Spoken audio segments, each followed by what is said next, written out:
A busca por um adolescente desaparecido, perto de um reservatório no Texas, terminou tragicamente com a descoberta de seu corpo. Mas o que não está claro é o que aconteceu com ele. Analisamos o que sabemos, o que ocorreu e o que esperar com um ex-agente da CIA e FBI. Bem-vindo ao Sidebar da Law and Crime. Eu sou Jesse Weber. Tragédia em novo caso misterioso que queremos comentar.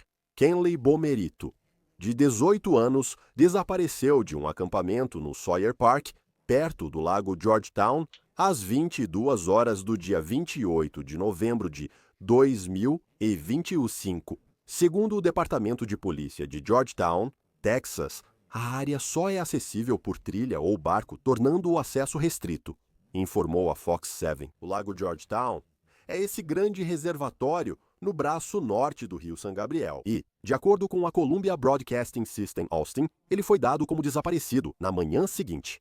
Os moradores dizem que isso é incomum. É incomum alguém simplesmente desaparecer perto do lago Georgetown.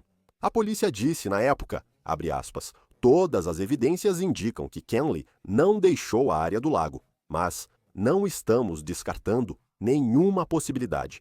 As autoridades estão procurando por terra e na água desde a noite passada e continuarão as buscas.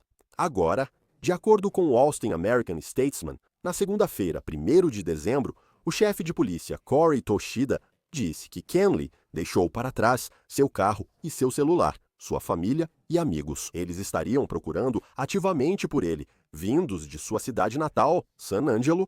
Deanna Morris contou à Columbia Broadcasting System Austin que seu filho sumiu durante um acampamento com um amigo que foi quem avisou sobre o desaparecimento. Citação: "Nós só queremos que ele volte para casa, não queremos que ele fique aqui fora. Achamos que talvez ele estivesse perdido, mas aparentemente é um pouco mais do que isso.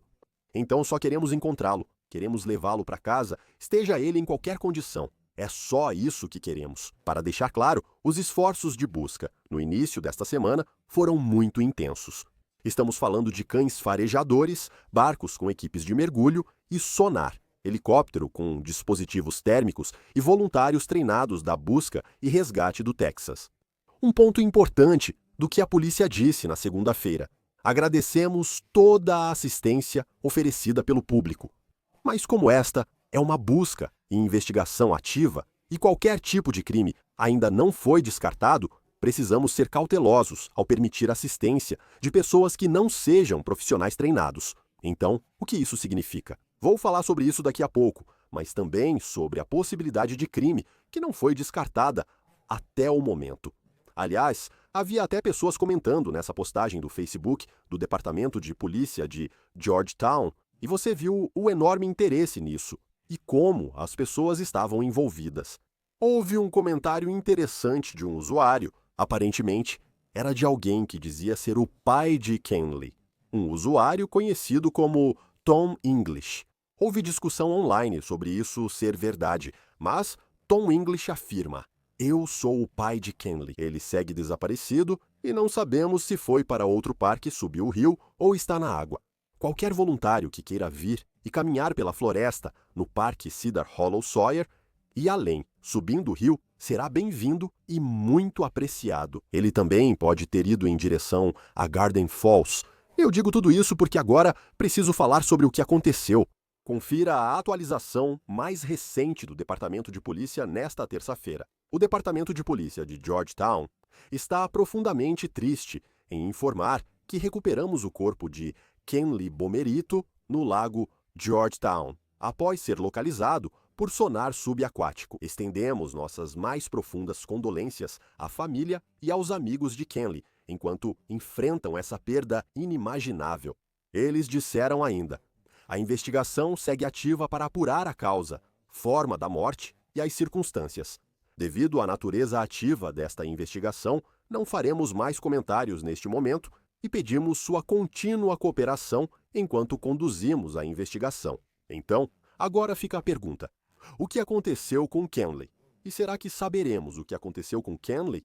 Quero chamar Tracy Walder, ex-oficial da CIA, ex-agente do FBI, colaboradora da News Nation e autora de A espiã inesperada. Tracy, muito obrigado por participar. Esse caso é estranho, não temos muitas informações sobre isso. Há um aspecto meio estranho nisso. Pelo que você leu, pelo que viu até agora, o que mais te chamou a atenção? Acho que o que mais me chamou a atenção, Jesse, foi o fato de que o telefone e o veículo dele foram deixados para trás, sabe? Esse é um jovem de 18 anos. Acho que a maioria dos adolescentes ou jovens adultos normalmente está sempre com o celular, então acho que essa foi provavelmente a parte mais surpreendente. Se ele estava acampando, fazendo trilha, seja qual fosse o motivo da visita dele ao acampamento, eu teria suspeitado que ele estava com o celular. Mesmo que não estivesse funcionando ou estivesse sem bateria. Sim, esse é um aspecto estranho. E como você sabe, há várias teorias sobre o que pode ter acontecido aqui. Você acha estranho que tenha levado tantos dias para encontrá-lo? Ou, se você disser, olha, escuta, se você está falando sobre um corpo sendo encontrado nesse reservatório, não é incomum que leve tantos dias e, portanto, que tenha sido o sonar usado para encontrá-lo. Por que você insiste em questionar se o lago era o foco principal? Essa é a parte difícil de dizer. Essa área em Georgetown, na verdade, não tem um histórico como outras áreas, de que falamos no Texas, certo? No Bayou e em Austin, na verdade, não tem um histórico de muitos corpos sendo encontrados lá. Não é área de passagem e sim de acampamento. Então, o fato de ter sido encontrado já é, obviamente, muito incomum. Só o fato de ter um corpo lá já é muito incomum. Depende muito da área, né? De quanta chuva na área recebeu, de quão rápidas eram as correntes entrando e saindo daquele reservatório e do lago. Então, acho que isso acaba confundindo as coisas, por assim dizer. Não sei quanto tempo teria levado para eles, nem quão clara é aquela água. Nós tivemos muita chuva aqui no Texas, então provavelmente teria sido difícil identificar um corpo lá dentro rapidamente. E a profundidade em que o corpo foi encontrado, poder usar o sonar para localizar o corpo usando o sonar é interessante. Honestamente, isso é típico. Sabe, só em termos de, obviamente, estou voltando ao que aconteceu de devastador no último verão, no acampamento Mystic, no Texas. Eles usaram sonar e ainda estão usando sonar para encontrar as pessoas. It's- para ser honesta, é mais seguro não colocar pessoas na água onde algo pode acontecer. E também cobre uma área maior e é melhor em termos de direcionar recursos e ser boas administradoras desses recursos para essas áreas específicas. Como identificam a causa e o modo da morte agora? Sim, essa será a parte difícil. E mesmo nos casos de Austin, no Lago Lady Bird, e em alguns dos casos do Bayou, nós não temos o modo e a causa da morte.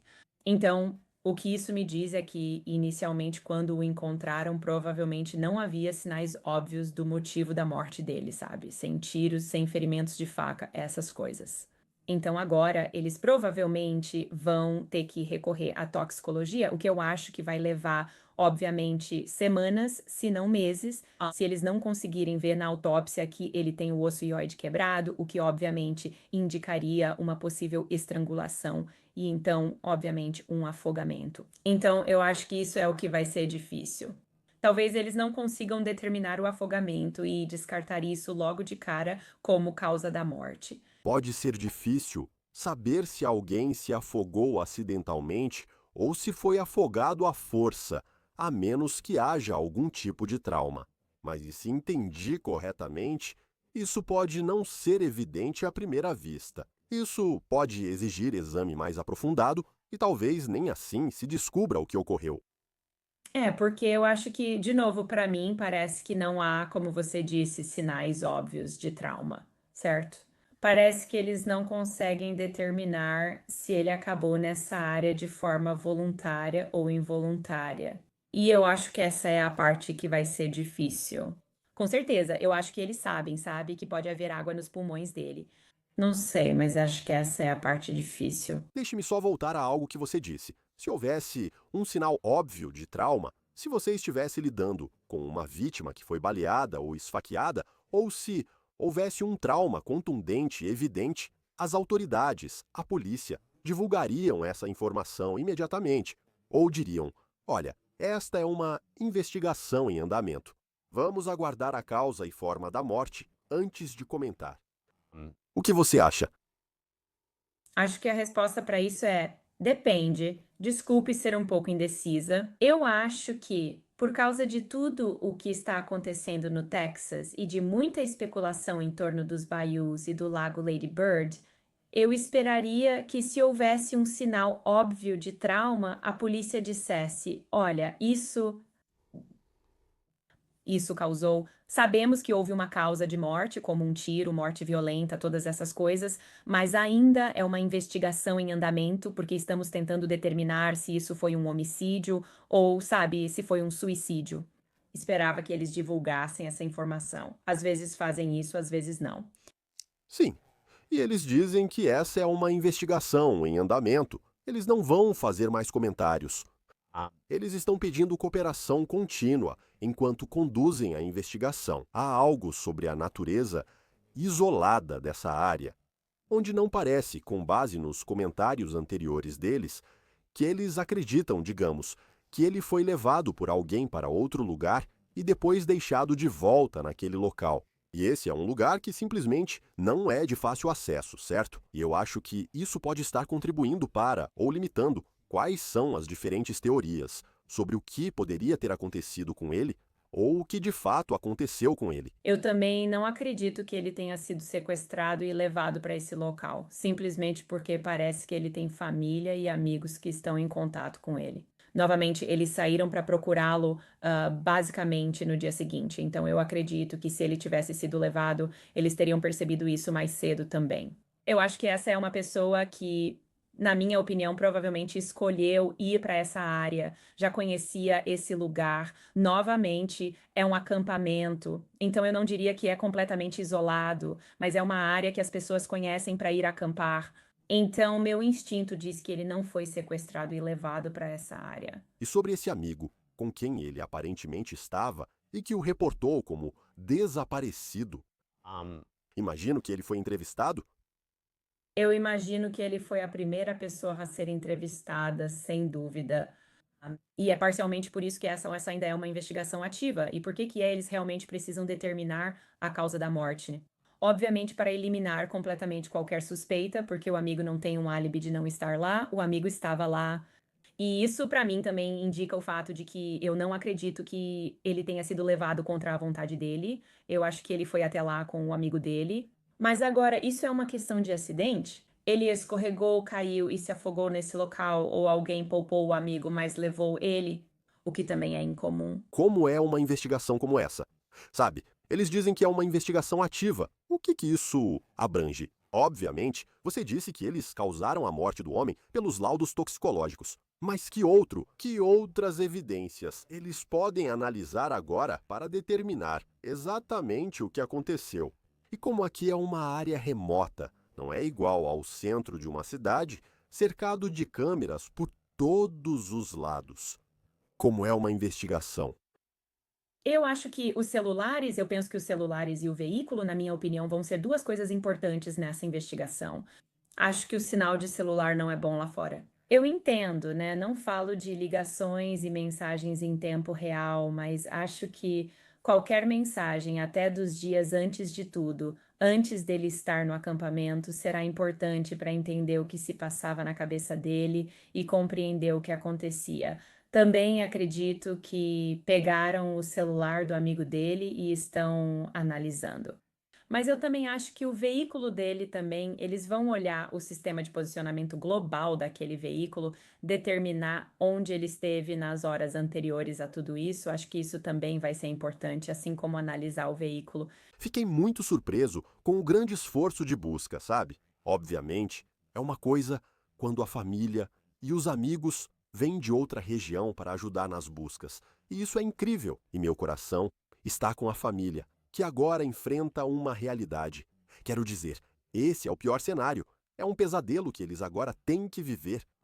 Mas você está falando de cães farejadores, buscas a pé, barcos usando equipes de mergulho com sonar, teve um helicóptero usando dispositivos térmicos. Havia voluntários treinados do Texas Search and Rescue. Foi um esforço de busca enorme, enorme. O que você acha disso? Então não é de novo. Obviamente eu moro aqui, então buscas na água no Texas, porque temos o Rio Guadalupe, que é conhecido como corredor de enchentes, e porque é tão devastador. O Texas, eu sei que pode surpreender algumas pessoas, na verdade está muito bem equipado para realizar esse tipo de busca. Então, na verdade, eu não estou surpresa, para ser completamente honesta, com a dimensão dessa investigação. Também porque é uma área remota, eles vão usar esse tipo de recurso para fazer isso. Então, eu sei que pode soar estranho para alguns, mas eu não estou necessariamente surpresa, considerando os recursos que eu sei que temos aqui para buscas na água. E aquela declaração das autoridades de que, embora eles basicamente apreciem a ajuda do público nas buscas, isso pode atrapalhar a investigação, pode atrapalhar uma busca.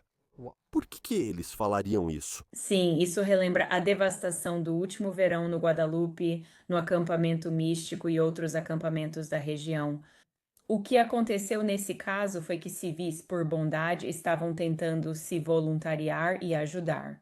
Infelizmente, eles acabaram se tornando vítimas e precisaram ser resgatados porque não tinham experiência adequada em busca e salvamento. E isso dificulta os esforços deles para preservar evidências quando precisam sair para resgatar outras pessoas, especialmente em buscas na água.